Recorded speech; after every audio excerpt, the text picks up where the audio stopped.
What is going on, everyone? This is Zach back here with another episode of Clutch Crew Sports. And here on today's episode, we're going to talk about the NFC biggest needs for NFC teams, as well as our top five rookie quarterback prospects coming up for this year's draft. So it should be a lot of fun. And now let me introduce you to the rest of the crew and our special guest. What's going on, guys? Eric, your ranting co-host here. Excited to have a guest on this episode. We haven't had a guest on in a good little bit, so I'm excited for that. And I wasn't even sure if I was going to be in this episode. I had some work concerns, but I just, by the squeak of time, made it in. So, so glad to be back again and getting another episode going. What's up, guys? It's Nate here. I'm looking forward to talking about the quarterback rankings. I'm excited to get into some draft stuff finally. That's right around the corner here. So looking forward to getting that off. Looking forward to getting that kicked off and talking with Caleb tonight. What's up, y'all? My name's Caleb Walgren. I am the host of Brodie Sports Talk. You could call me the Brodie who is in the know as far as NFL content is concerned. I've been a huge NFL draft fan for as long as I can remember.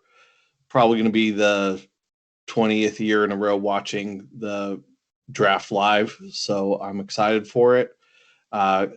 Because I'm joining the Clutch Crew guys, I got to give a little bit of the Duval out because I know that hey, you know, when you're hanging out with the Jags fans, you're talking NFL draft, NFL quarterbacks. We got to celebrate Trevor Lawrence early and often. So I'm excited for them. You know, they're getting to pick first. They've been on the clock for months. Yeah, man. Thanks. And definitely, guys, I listen to Brodie Sports Talk every week. They're a great sports podcast to listen to. So follow them on basically anywhere you listen to podcasts. You can find them and give them a follow. They've got good stuff. Connor, who's not on today's episode, was actually a guest on their latest episode. I feel like this is podcast guest season right now or something. But yeah, they do good stuff, and we're happy to have you on board for this week's episode. So going around the shield like we always do to start the episode off, and this is going to be NFC biggest team needs. So kind of like for the AFC, we're just going to be looking at the two biggest needs for every team in the NFC conference. And I will start things off, guys. We are going to do the NFC North Division first with the Chicago Bears. So the Bears were a playoff team last year, but I really don't think that's where they are as a franchise right now. I think it was a fluke they made the playoffs, to be honest. In kind of a weak NFC, they squeaked in with that 7th playoff spot. But I came up with the two biggest needs for the Bears. In need number one, I wonder if you guys would agree with this or not, but I picked quarterback to be their biggest need. They have a lot of money at that position right now with Andy Dalton and Nick Foles, but combined, neither of those guys are really the long-term answer. Foles has maybe 1 year left. They can get rid of him, I think, after this year. And then Andy Dalton was just a 1 year rental. I believe it's just going to be a 1 year rental with Andy Dalton. So the problem the Bears are in are that they made the playoffs and they have a much farther back draft spot. So that's going to hurt them as far as their ability to get a quarterback, at least one of the top guys, unless they trade up. So even with that being said, though, I still feel like this team is a good team, but they are really missing a quarterback, and they really have been missing one for a long time. So quarterback I have is the Bears' biggest need. And then I'm going to keep the offensive theme going and have offensive tackle as my second biggest need for the Bears. I just know watching the Bears, their offensive line is really, really bad. And they could probably get a number of offensive linemen to fill holes on that line. But I picked tackle specifically just because it's a little bit more important, and their tackles are really bad. It's important, though. You really need to have a good offensive line. This is, if you look at the best teams, they always have good offensive lines. I feel like they will be in position to draft a tackle where they're picking from. So I wouldn't be surprised if they go tackle there in the first round. But they have a solid defense. I think with Allen Robinson, if he plays, they have some weapons on offense. It's just they need to get the quarterback and they need to get protection for the quarterback. So those, I think, are the Bears' biggest needs. And I'll pass it over to Caleb now, who's, of course, a Packers fan. So I'm excited to hear about what you think your favorite team, the Packers, where their two biggest needs are going to be. Yeah, absolutely. The Green Bay Packers is back-to-back division champs, and also I'll put the good and the bad together. Back-to-back, NFC Championship losers. They do have some needs, and to me, the biggest ones, they start at wide receiver. I like Alan Lazard. He graded out as one of the best run blockers at receiver in the league this last year. But in general, when you look at the depth and when Lazard was out, Equimania St. Brown, Marquez Valdez-Scantling, Malik Taylor, it's basically Devontae Adams or bust at wide receiver right now. It made it a lot easier for Robert Tonyan to jump onto the scene this past year, but let's give Rodgers at least some love. I mean, he's doing a great job guest hosting Jeopardy, but I don't want him to consider that his future career right now. The other position that I have is inside linebacker. I really feel like with Chris Barnes and Kamal Martin, they were able to do some good things towards the end of the year, but there's just not a whole lot invested at that position currently. You're looking at players that, Kamal Martin was a 5th-round pick last year, and he's probably our better inside linebacker. You've got to be able to invest a little bit more at that position so that you can tackle downhill, stop the run. We got ate up by the run a lot last year, especially if you look at Dalvin Cook in our division. He would continuously feast on our defense, not necessarily because of our line, but because our linebackers were not that strong.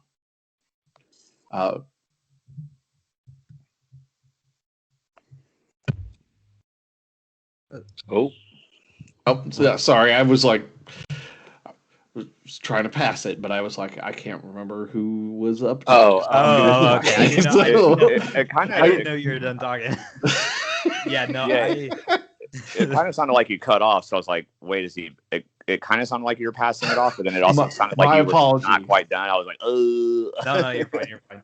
I definitely think Connor will agree with you. I know he always talks about he's always like the linebackers get forgotten in today's defenses, and so he'll appreciate that you say linebackers. But Eric, you are next with the Minnesota Vikings. So what do you think are the two biggest needs for the Vikings? So the biggest needs that I have for the Minnesota Vikings, I actually debated putting quarterback in here because, if anybody's listened to, some of our episodes where we've talked about the NFC North, I'm not really a believer in Kirk Cousins. I feel like the Vikings do need to move on from him at some point, but kind of like though what Zach talked about with the QB situation for the Bears, they're not really in a great spot to be able to draft one, but I do think they should maybe at least get one later in the draft to at least try to start finding a replacement, because obviously they don't have a good option behind him. So they need to get somebody, but I'm not going to consider that they're like their number one biggest need or anything, but I wanted to mention that because obviously quarterback's the most important position. And I don't feel like Minnesota has the answer there. But the two biggest immediate needs that I'm going with for them right now that I feel like they can address in the draft are going to be within the secondary, especially at the safety position. Harrison Smith is obviously a talented player, but I've seen him. I don't know if you guys would agree with this, but I feel like he has started to regress a little bit. Like he's still good, but I don't think he's elite like he used to be. But even still, regardless, they need another safety opposite of him. They really need a good, strong safety. I don't really feel like they have the answer there. And even with corners, like they brought in Patrick Peterson, but I haven't seen, he doesn't seem to be at the same level that he used to be at either. So I really feel like the secondary as a whole needs secondary as a whole needs a boost, but especially the strong safety position. And then my other need for them, I feel like they need to address, is going to be on the offensive line, especially within the interior offensive line. I feel like they could use another guard. Obviously, when you've got Dalvin Cook back there, you obviously want him getting as many lanes as possible. He's one of the best running backs in the NFL. So obviously you want him to be able to, get even better. So they could use some guard help on that offense, and they really could use the safety. So those are my two biggest needs for them right now. All right, that's fair. And then we'll round things out with the NFC North and have Nate talk about the Detroit Lions. Yeah, so I mean, the Detroit Lions really have a lot of needs. Still, I think they're definitely in rebuilding mode. So you can basically say most positions on the team are, positions of need right now for the next year going forward. But the two I think are most glaring on the defensive side of the ball. I think, they're very porous last year. And aside from acquiring Michael Brockers, they haven't really done too much of impact to shore up that side of the ball. I think the two biggest positions there they should look at are linebacker and DB.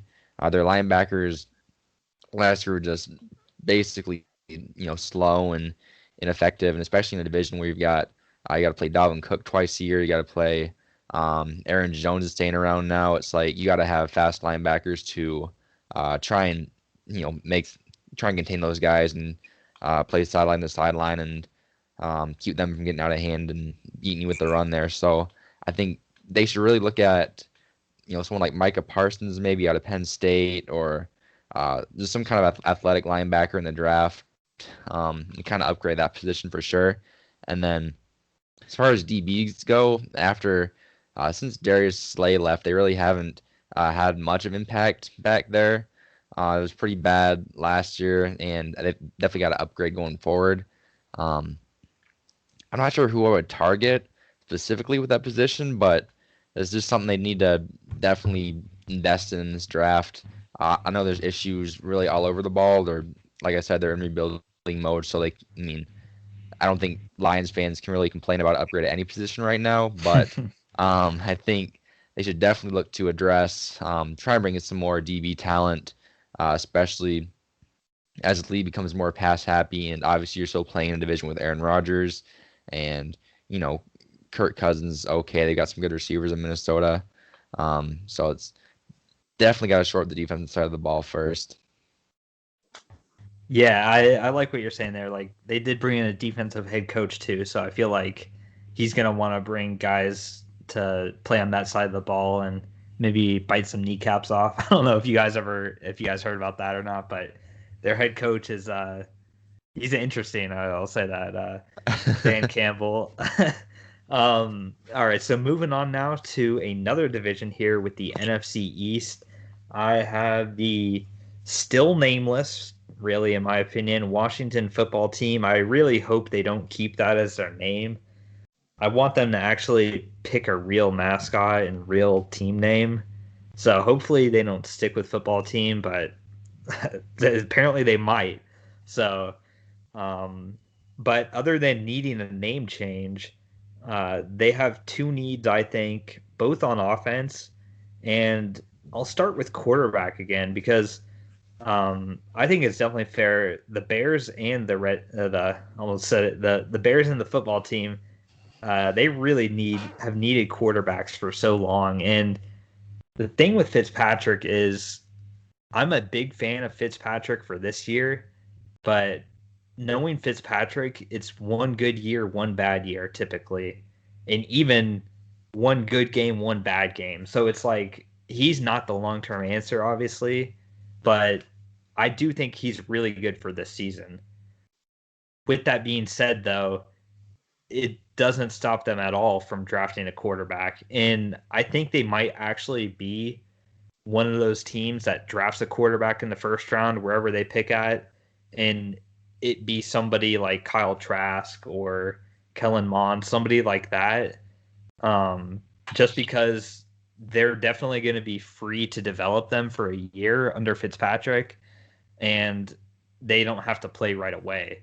And plus, you have like that Heineke guy, Kyle Allen, I think, is still there. So they have quarterback depth where that rookie who might be a little bit raw could still potentially be the future for them. I don't think that'd be a bad option because they're obviously not about to win the Super Bowl. So it's not like they need to go out and get one specific person to be like, all right, Washington's about to win a Super Bowl.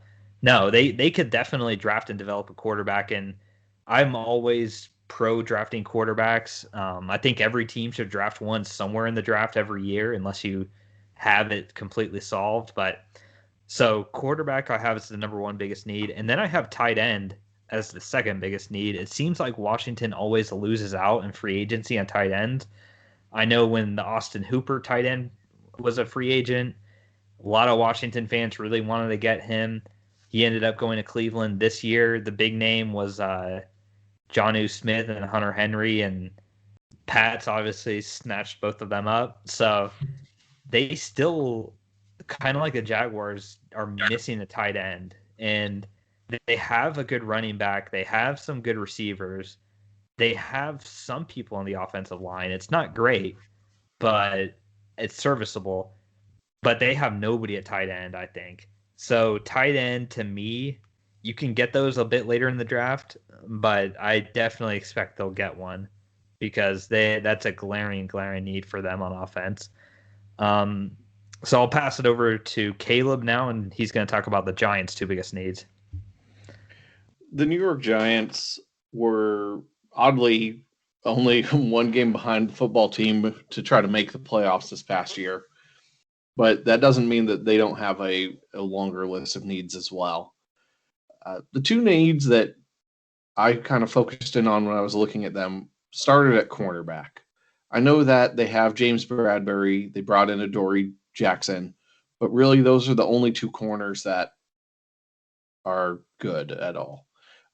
In today's NFL, you have to be able to put out 3 cornerback, 4 cornerback sets. You need to have a slot guy. The Giants are not close to that. They're not getting anywhere near close to that anytime soon.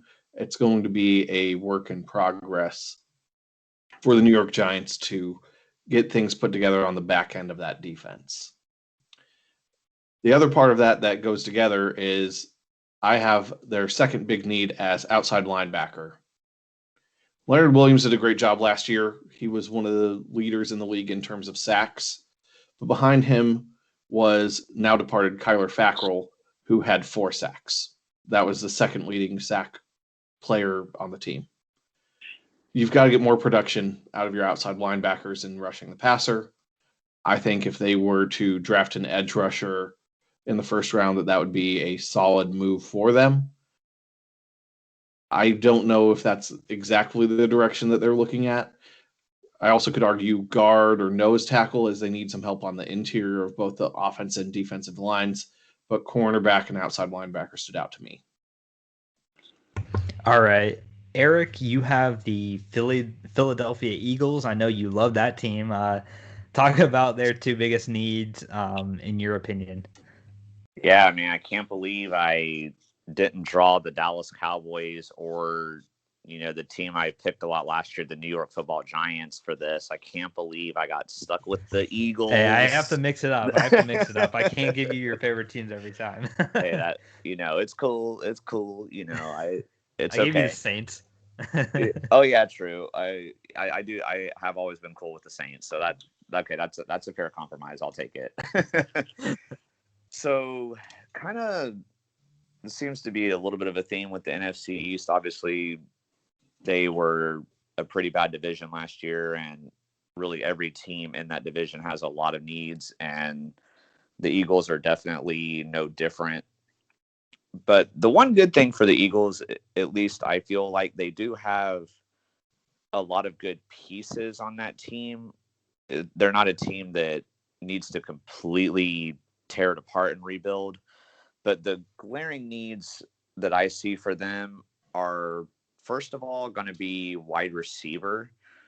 I'm not really impressed with many of the names they have. They have drafted a lot of wide receivers over the last couple of years, but at the same time, they haven't really gotten much production out of any of them.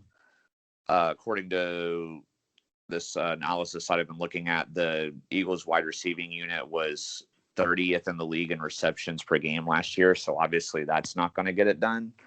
So while they still have Zach Ertz on the team, not sure if he'll be there, how much longer he'll be there, but while they still have him and Dallas Goedert, who's pretty good at tight end, wide receiver is a glaring need for this team, and they must address that. And then while they definitely have some holes on the defensive end, I'm going to stick with the offensive side of the ball for their second need, and I'm going to go with offensive line. They do have some good pieces here, but they have had a slew of injuries. Brandon Brooks got hurt. Lane Johnson missed a lot of games. And then Jason Kelsey is a good center, but he's 34, so he's running out of time. So even if the offensive line unit that they have right now, even if they do manage to stay healthy this year, I think it'll be a fluke if that happens. But even if they do manage to stay healthy, they need to get some depth and get some pieces for the future at that position, because we saw, while I don't necessarily think Carson Wentz is a great quarterback or anything, if you look at the Super Bowl, for example, we can see what can even happen to a great quarterback if they don't have an offensive line. So Philly needs to address their offensive line if they're going to be able to establish anything going forward. So, Nate, I will turn it over to you for the Cowboys. All right, so the Cowboys have a little bit better roster than the Lions do. So they don't have as many glaring needs, but there are a couple areas they could still make some upgrades. I think the biggest one for me is, or at least the most interesting place for them is their offensive line. That's basically been traditionally been looked at as a strong suit in Dallas. Back in the 90s, they were, always very strong up front. And in recent years, they've had, some big names, Tyron Smith, Travis Frederick, Zach Martin, all those guys up front have done great for him. But I think that's a place that they definitely should look to continue to upgrade through the draft, especially. Last year, Tyron Smith and Lyle Collins both missed basically the whole season. And Smith I think he turns 31 this year, which is getting up there in age for, a premier left tackle to perform at the top of his game. So I think the window on his career is probably starting to close in here. And, Collins is great when healthy, but we're still not sure how durable he's going to be going forward.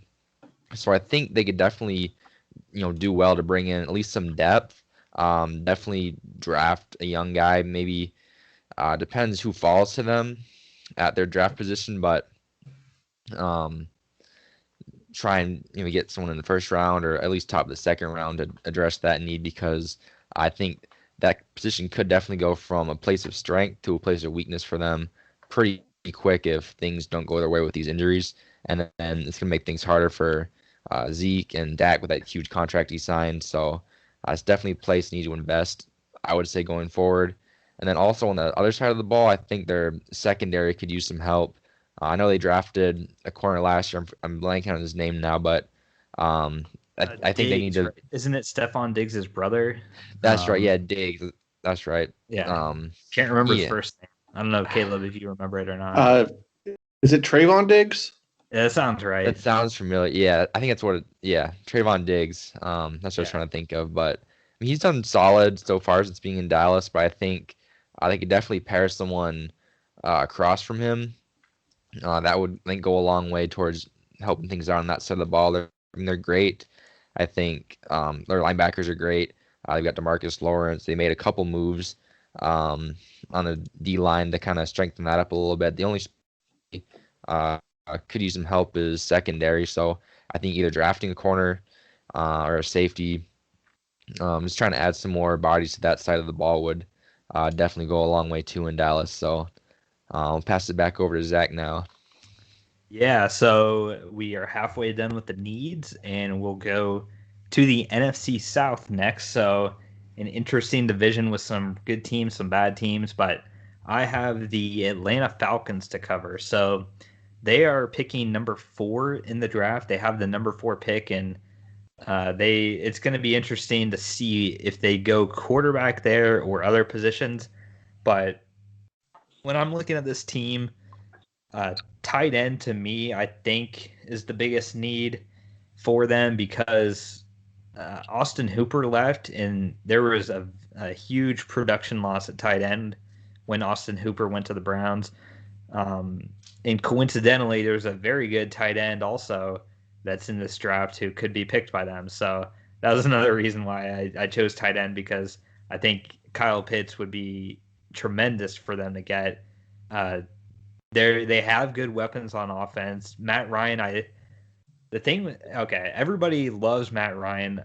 I think he throws way too many interceptions, honestly. I'm not a huge Matt Ryan fan, but also I think he's good enough for 2, maybe 3 more years. So I wouldn't be against them if they took a quarterback at 4. Because I don't think they'll be at that draft spot, and I don't think they're going to have as good of a prospect there as they will this year. But if they want to say, all right, let's try and make the playoffs, let's try and make another deep playoff run with Matt Ryan, I think getting Kyle Pitts and that tight end need, I think, is glaring since they don't have Hooper anymore. And then on the defensive side of the ball, they need a lot of people on defense, to be honest. That the defense is really where Atlanta's lacking. Blowing big leads, they're known for doing that. But I picked edge rushers to be like the specific position group on the Falcons that they need help at. They brought in Dante Fowler, but I always like to say Dante Fowler is Dante Fouler, because he commits so many personal fouls. Yeah, so he also wasn't as good as he was with the Rams. They just have really been lacking at that position for so long. Vic Beasley, I remember, had one season where he had so many sacks for him, but since then they really haven't been getting sacks. And I feel like I say every time when we talk about defense, I always feel like you need to be able to rush the passer because that helps out all the other position groups on defense. They need to get somehow, I don't know where it will be in the draft or if they will or not, but to me, getting an edge rusher is going to be huge for Atlanta to do. So tight end and edge are the 2 biggest needs I have for ATL, and I'll let Caleb talk about the Carolina Panthers. And just a warning, Caleb, we have Panthers fans are a primary group of audience for us, so hopefully you say the right 2 needs for them.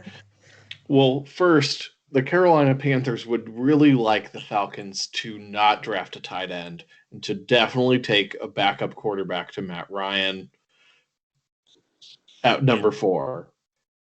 In part because one of my 2 biggest needs for the Panthers is more pass catchers. Mm-hmm. Right now, their starting tight end for week 1 would be Dan Arnold. Dan Arnold and Ian Thomas do not inspire me on their tight end depth chart. It is a bad position. The other spot is I really feel like the offensive line just needs a lot of help across the board, especially on the interior. I don't know that I would say drafting a tackle would be a huge lift, but I know if Sewell slips or they were able to pick up Rashawn Slater at the 8th spot, slide him inside for a year, let him play guard, and then switch him out to tackle when things line up. Sometimes with offensive line, you just want to have your best 5 blockers out on the field, and if it's someone who's able to be a tackle and they're in at guard, great. That means that you're overskilled at that position. That's never a bad situation to be at. So definitely pass catcher, specifically tight end, and offensive tackle would be 2 big needs for the Panthers. All right, so I just thought of this. Let's say you're the Panthers GM and the draft happens to fall where Kyle Pitts and Penei Sewell are both on the board where you're at. You get to pick between one of those two.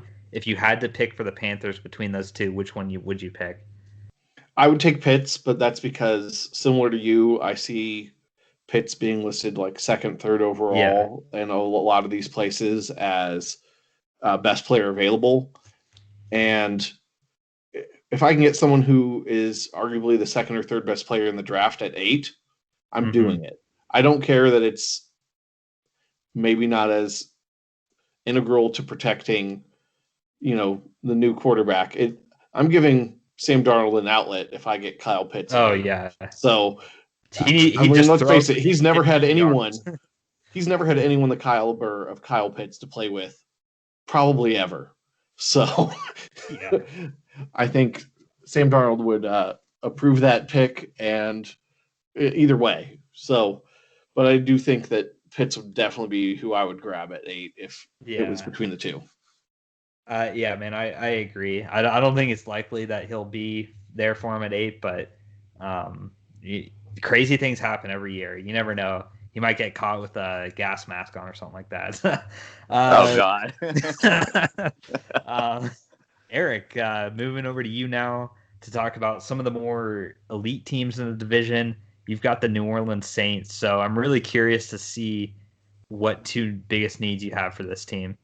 Yeah, well, real quickly too. I mean, Caleb, don't forget too with the Panthers, their tight end situation got even worse because they did lose Chris Manhertz. I mean that was a huge It's so difficult. Yeah, so they really, I agree, tight end definitely big need for them after the Manhertz loss. So who was Greg Olson? I forget about him, but Manhertz, man. Oh man. Yeah. That man hurts. Oh man. Okay. All Manhertz jokes aside, getting to the Saints, it's honestly amazing to me that the Saints even have a need because they have about $500 million in salary relegated through like the 2027 season. So with all that money they've spent, I don't know how they have any needs on this team. But I had to throw in a salary cap joke for Zach there. Don't get me started, Eric. I'm just kidding. Anyway, but they do have a couple needs on this team, and one on each side of the ball.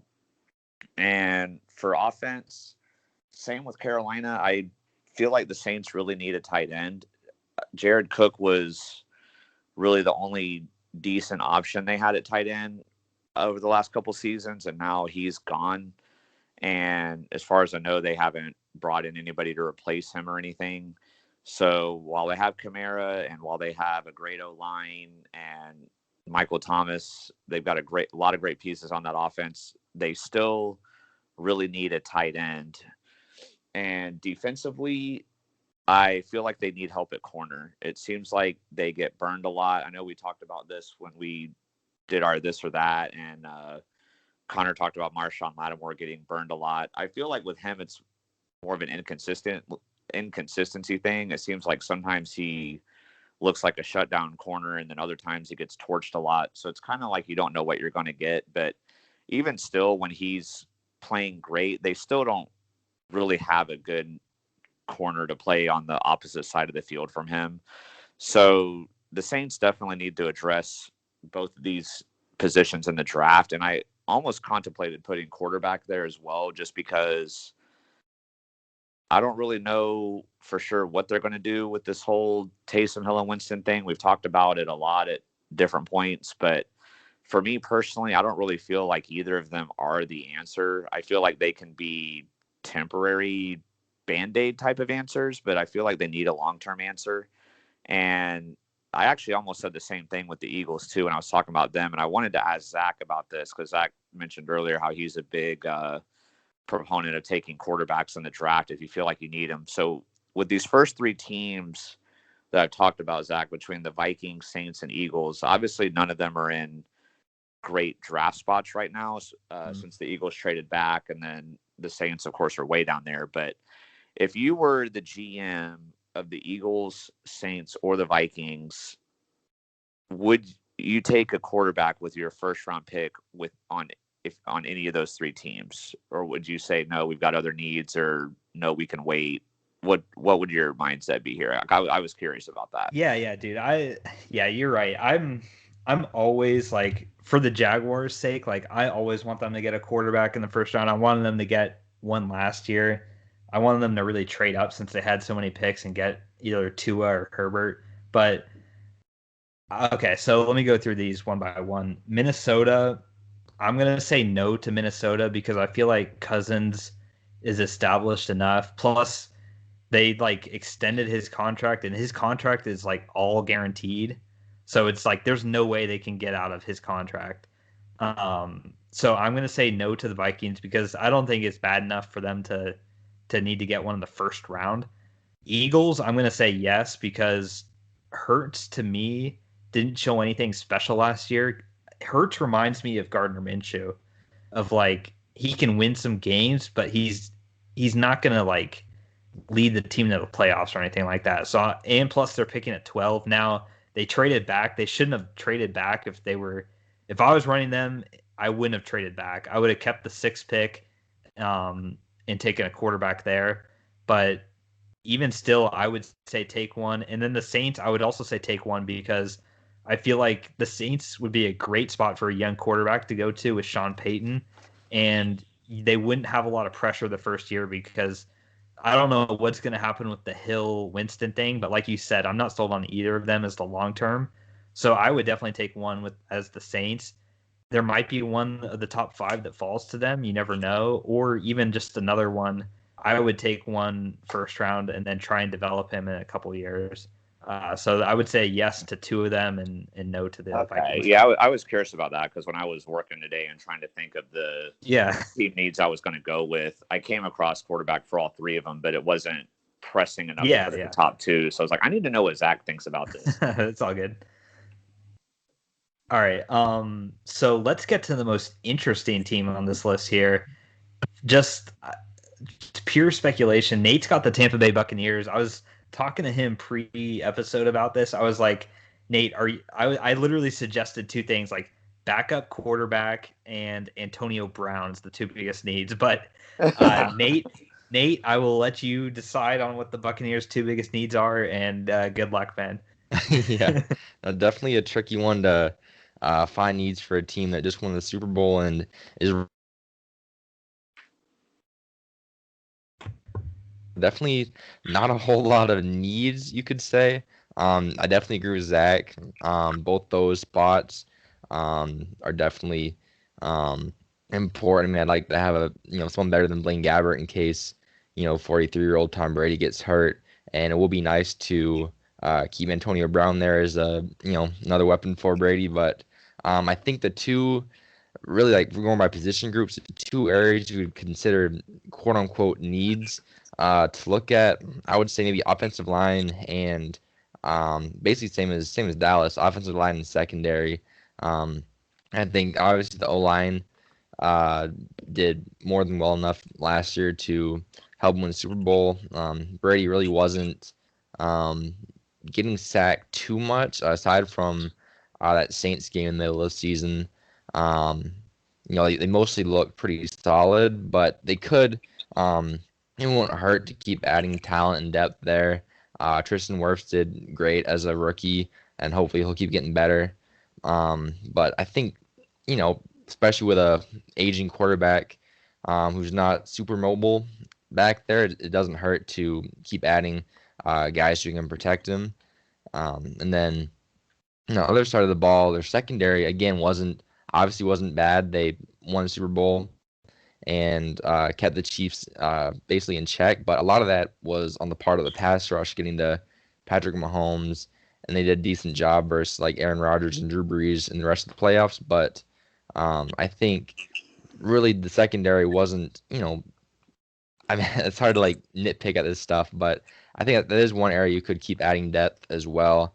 Antoine Winfield and Carlton Davis did good as young players last year. They can keep developing, but maybe bring in a veteran guy or drafting one more cornerback wouldn't hurt as well. So two areas you could keep working on, I guess, if you really wanted to make some additions. But obviously the Buccaneers are in very good shape going into 2021.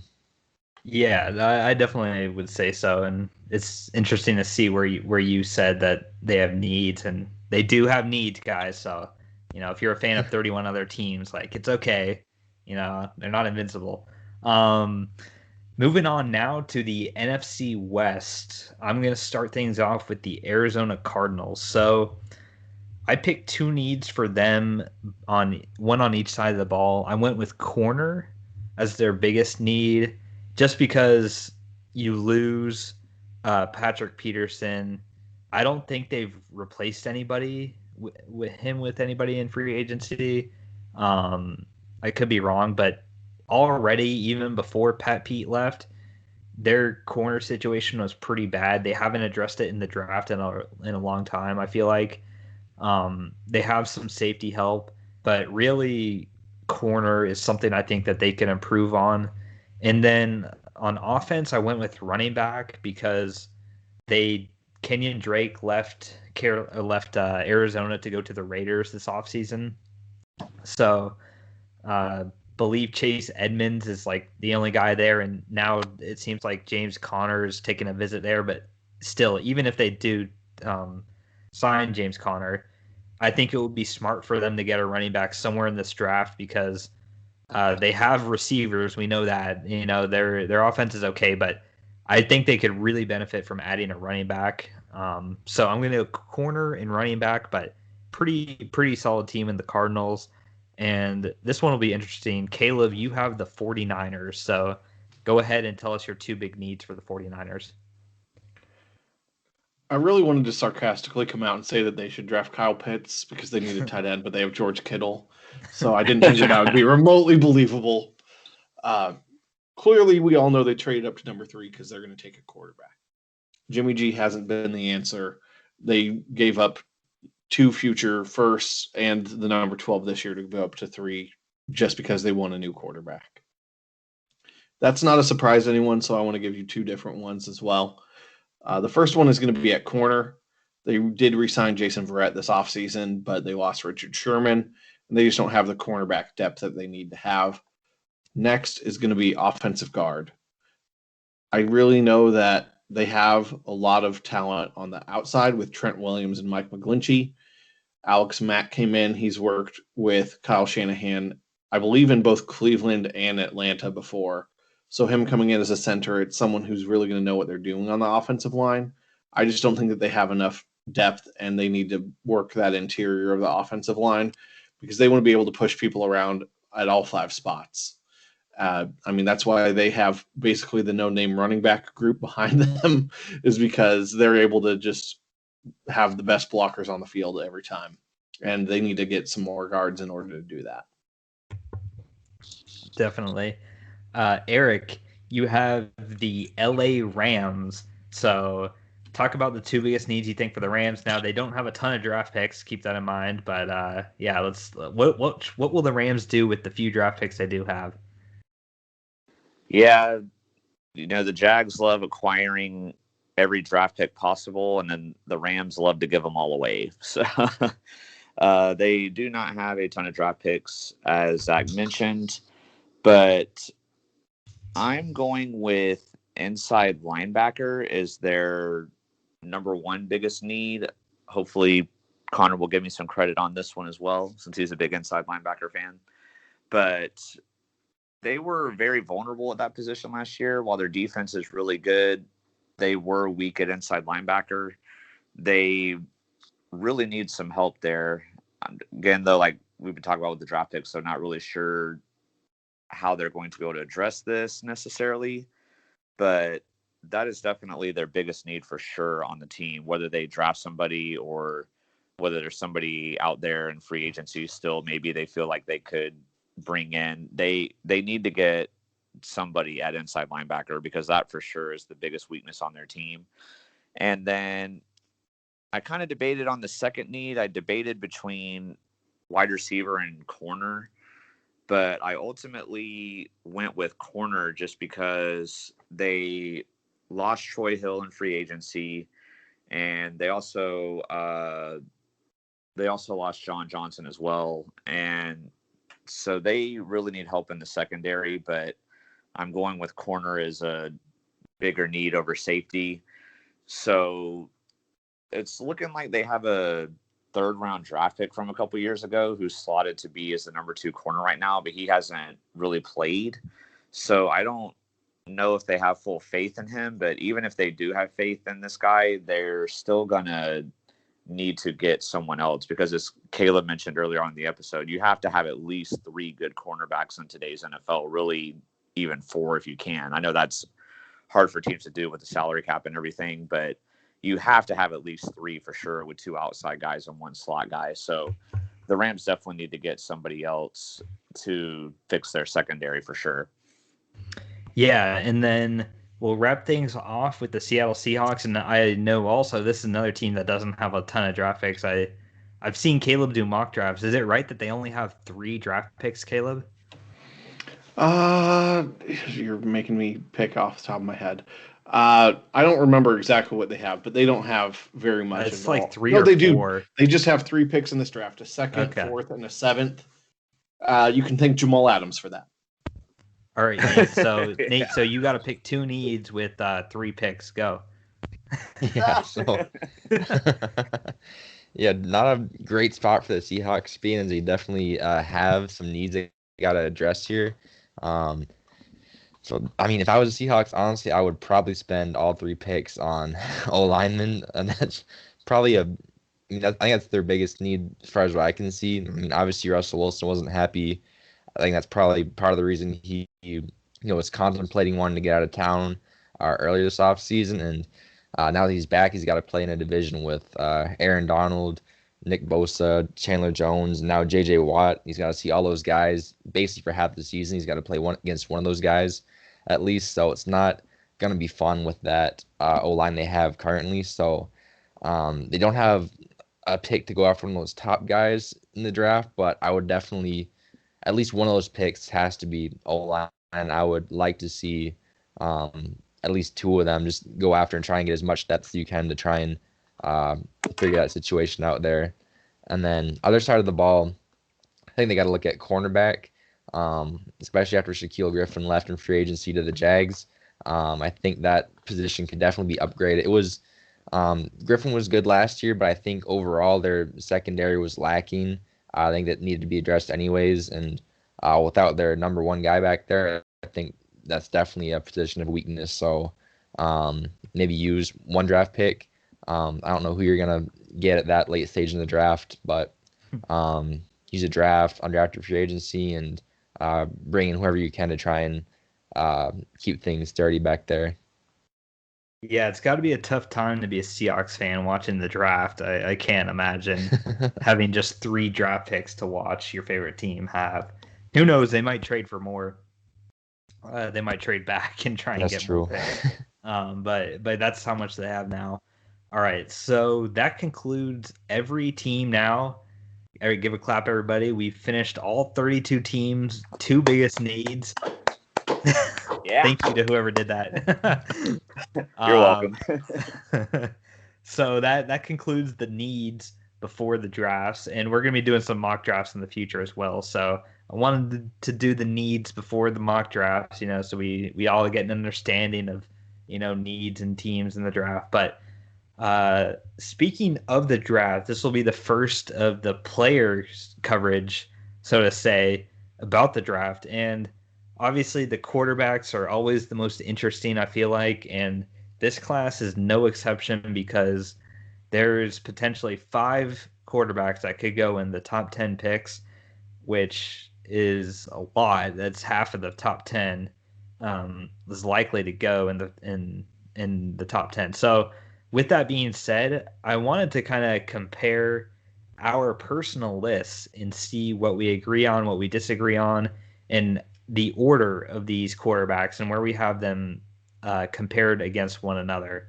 And also, too, this is a good quarterback class, I think. So being the 5th quarterback in this doesn't mean you're a bum or anything like that. But maybe it does, though. Maybe we'll see. Maybe one of you guys think the fifth quarterback will be a bum. But we'll start things off with number one. It's not really interesting or a debate or anything, but we all have Trevor Lawrence as the number one QB in this draft class. Shocker, everybody. Shocker. But yeah, he's basically, since he started at Clemson, people thought he would be the number one pick, and everything he's done has, lived up to that status. So it's no surprise that we all have him number one, like most everybody does. And I'm personally a big fan of Trevor. Eric, I know being also a Jags fan with me. Just speak to how excited you are about Trevor Lawrence being on our team and how good you think he really can be for us. Well, I will just say real quick on a quick side topic. I mean, yeah, I know also people that love this show know that I just absolutely love ESPN and everything they talk about on there. And so that was sarcasm, obviously, but it's obviously, we're obviously different than ESPN because, if you're watching ESPN right now, they'd be making the case for any of these other guys to be better than Trevor Lawrence, Zach Wilson's better than Trevor Lawrence, or, Fields beat Lawrence in the playoff game, so maybe the Jags should take Fields at number one, or, Mac Jones won the national championship, maybe the Jags should take him at number one. I'm like, okay, he's from Jacksonville. It makes sense. Yeah, he right? played for Bowles High School. I just learned. He should be the Jaguars' number one pick. No, we're taking Trevor Lawrence. I'm so excited that we're going to have this kid on our team. While I won't be talking too much during this segment just because I don't watch as much college football as these guys, but I have watched a good amount of Trevor Lawrence games, and especially after it was looking like the Jags were going to get the number one pick, I've watched him, and he just looks phenomenal. I mean, he can do everything. He's got the size. He's got speed, even for his size. He has an amazing arm. I remember one throw Zach and I talked about in the Ohio State game early on. He was under pressure and he was kind of fading back, and he still threw a dart to the right to the receiver. I was like, okay, yeah, I'm happy to have this kid on our team. So apparently Jags fans bought him a toaster for his wedding gift. He got married, so congrats to him on that. I could not be happier as a Jags fan that we're about to get this guy. Same, dude. Same. Can't say enough good things about Trevor. No Trevor hate. He has good hair. Yeah. Got them locks. Yeah. All right. So we all agree at number one. That's where the agreement stops, though. And we get to number two, and we have a split decision here on this. So Nate and myself have Justin Fields as the second best quarterback in the draft, and Eric and Caleb have Zach Wilson. I know everybody's thinking it's a shocker. I didn't pick Zach Wilson to be number two since his name is Zach, but Caleb, I do usually have the Zach bias. That's a real thing. But Caleb, what about Zach Wilson made him number two on your list for you? So I think that Zach Wilson just was able to do so many different things this year that look like your prototypical NFL quarterback, whether it's playing within the frame of the offense or making off-schedule plays. He has a great deep arm, and he did it all while BYU started to get more and more of a spotlight on him. He went out and for the season had 33 touchdowns and only 3 interceptions, and he was still throwing 11 yards per attempt. So he was not timid with the ball. He was not being, Johnny Checkdown. He was slinging it deep, and he's young. He keeps getting better, and he still had 10 rushing touchdowns this past year. So don't just think about it as, well, Justin Fields can do it through the air and with his legs. Zach Wilson maybe is just sneaky good with his legs as well. I just think that he's going to continue to develop and get better in the pocket, but what he's able to do outside of the pocket, I won't say he's like Patrick Mahomes, but we all know that when Mahomes or Rodgers or any of those guys get out of the pocket and they can get 5 yards on a play where they could have gotten sacked if they were immobile, is a huge difference, and Wilson is able to bring that. That's fair. personally, I have Fields at 2. I still think if you look at his college career entirely, like it still is very, very good. And he's been in big games before, which is a plus. He's won some big games this year against that Clemson game. And his, like you said, his running, I think he is the best running quarterback in the draft as far as that skill goes. And really, he's had some bad games and stuff, but I don't hold it against him too much. I still think he can be really, really good.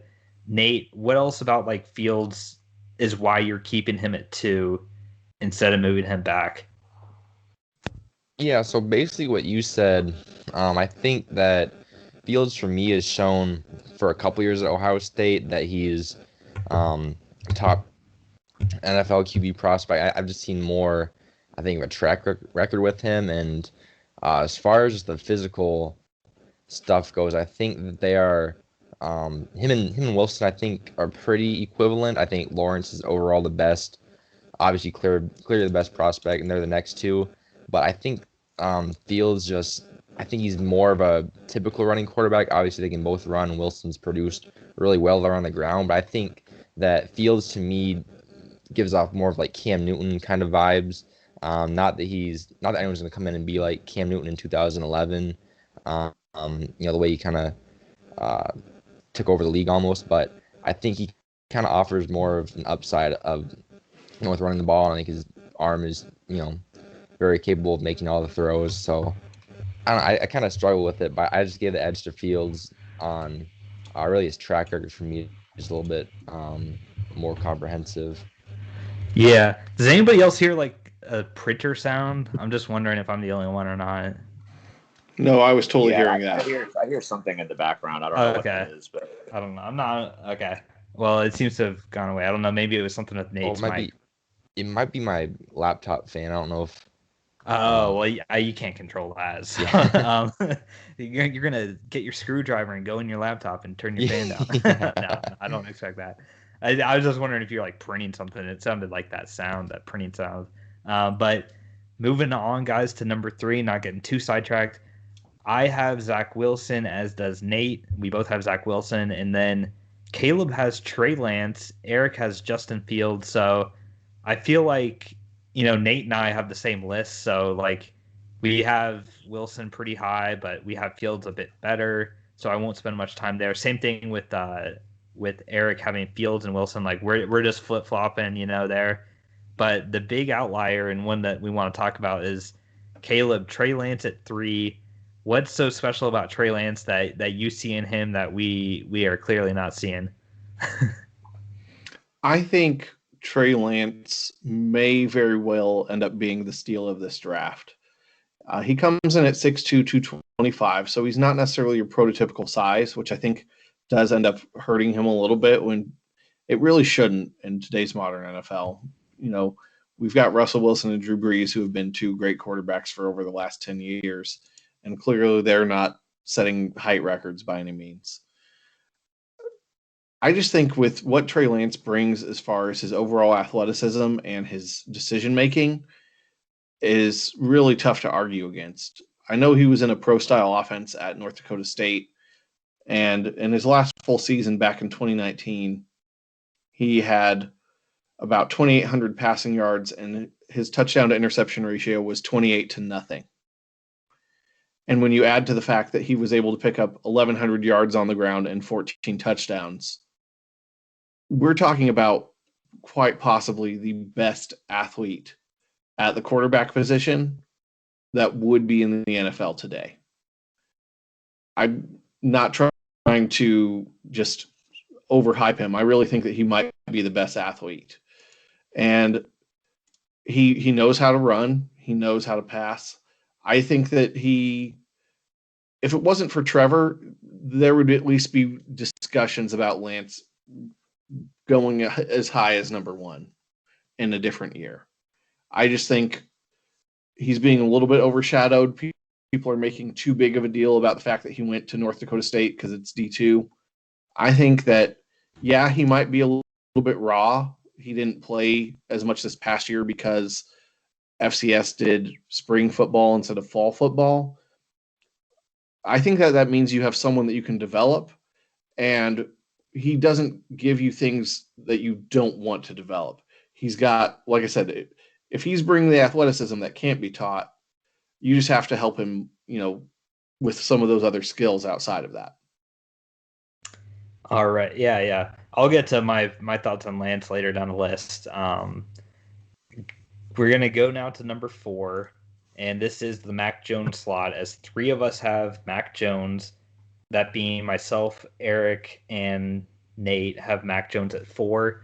Caleb has Justin Fields, so while 3 of us have Mac Jones here, I feel like I'm probably going to be the one like most positive on Mac Jones, because I do think Mac Jones is getting like unnecessary hate for like how good his team was. Here's the thing: is that Alabama team with Tua didn't make the college football playoff, and then with Mac Jones starting, they won the college football playoff and were undefeated and were really in no close games at all, except for maybe the SEC championship game against Florida was close for a little bit. But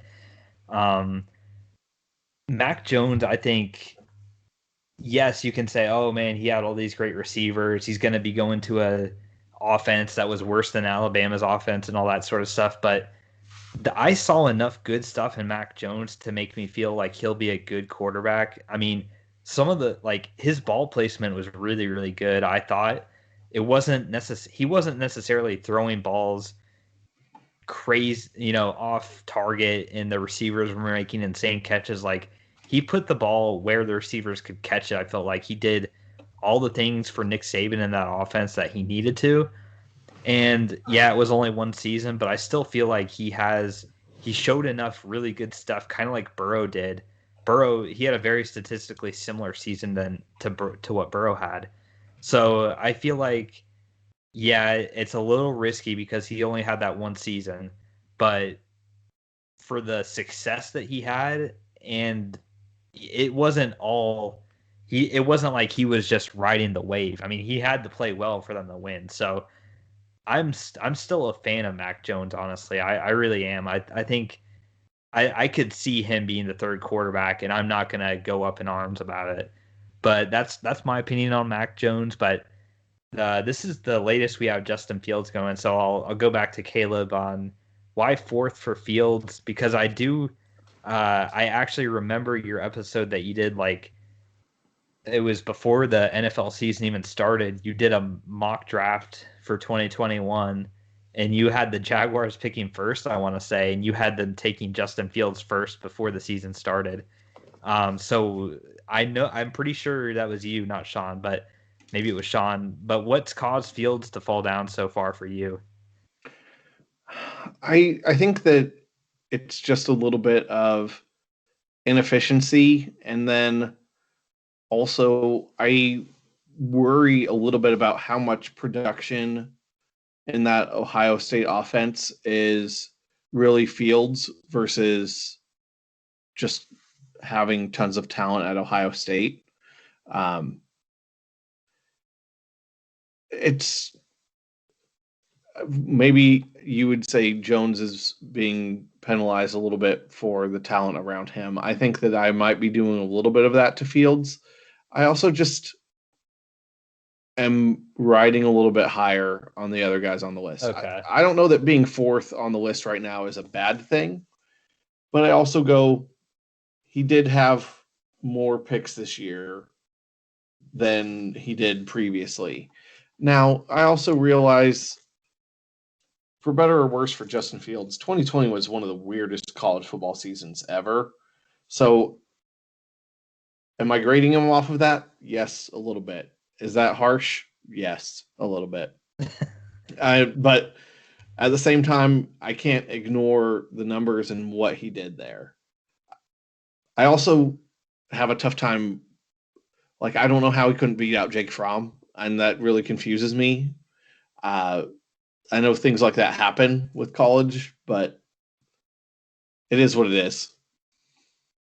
Yeah, well, I mean, didn't Haskins beat out Joe Burrow? So I like, know. Like, yeah, That's true. it's weird. All right, so now the fifth and final spot is for our quarterback list. This is the Trey Lance spot. Eric, Nate, myself have Trey Lance at 5. This is where Mac Jones is for Caleb. And so, I mean, I don't want to. Here's the thing about Trey Lance, in my opinion. The reason he's at 5 for me is I don't know him well enough as I know the other guys. But I'll say this about Lance is, to me, if you're picking any of these quarterbacks, he is the most risky of them all. I mean, most risky. There's 6, 7, 8 could be better than Lance, honestly, because he hasn't played for a season, and we only saw one season of him at like the Alabama equivalent of FCS and at North Dakota State. And yeah, it was good, but I still don't understand quite exactly why he's being talked about as highly as he is when you have these other guys who have played for longer and had more, more, more. I don't know what I'm saying, just more track record of games and stuff. So for that, I'm putting him at 5. I hear what you're saying. Yeah, he might be a superstar and stuff, but I just think it's so risky to take a guy like Trey Lance. So obviously, some team's going to do it, but I'm personally not going to say he's going to have a great career. But I could be wrong. I don't know. I'm wondering, Caleb, is that kind of what you're going to say about Mac Jones as well, for him being at 5 for you? I think for Mac Jones, I am a little bit worried about what people have said about arm strength. I don't know how much I trust it for Mac Jones compared to some of the other players above. If you're, I mean, I basically said before we were recording, I'm a huge fan of arm strength. Trevor definitely has it. Zach Wilson has a great deep ball. I think Trey Lance can throw it deep. I think Justin Fields can throw it deep. I think every one of them can throw the deep ball better than Mac Jones. And I think that you have to be able to keep that defense playing further back, because if they're going to cover you up high, up in the box, it's going to be crazy tough to move the ball. All right, that's fair. I mean, that's definitely, I think, the biggest criticism with him would be arm strength, and I hear you. It seems like the best quarterbacks these days all have cannons for arms, so I can understand it. But we'll see what happens on draft day, guys. It's gonna be really interesting, and to give you guys a bit of a heads up for Clutch Crew Sports, as far as we're concerned, the next 2 episodes, guys, are going to be mock drafts. So like last year, we're coming out with a mock 1.0 and a mock 2.0 drafted by the crew. So that's going to be a lot of fun, like it was last year. I'm super excited for that. Yeah, it's going to be a great time, guys. Caleb, thank you for joining us on this episode. It was great having you, man. Hopefully we can do it again sometime. And until then, everybody, remember, be clutch. See ya. Bye. Peace.